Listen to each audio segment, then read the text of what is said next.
Hey there! Today, I'm going to show you how to set up auto-reply texts on your iPhone when you're driving. It's super easy.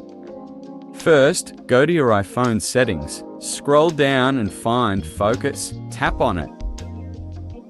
Now, you'll see a plus icon in the top right corner. Click that. Here, we're looking for driving mode. If you already have it, great. If not, set it up now by clicking on it and customizing your focus settings. Next, you'll see the auto reply option. Tap on it. This is where you can choose which contacts will receive auto replies.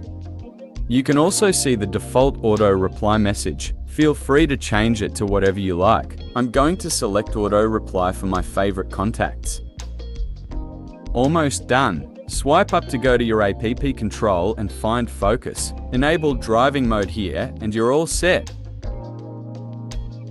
That's it. You've successfully set up auto-reply texts for driving mode. Remember to subscribe to Everything for more tips like this. If you have any questions, drop a comment below and I'll reply to all. Thanks for watching.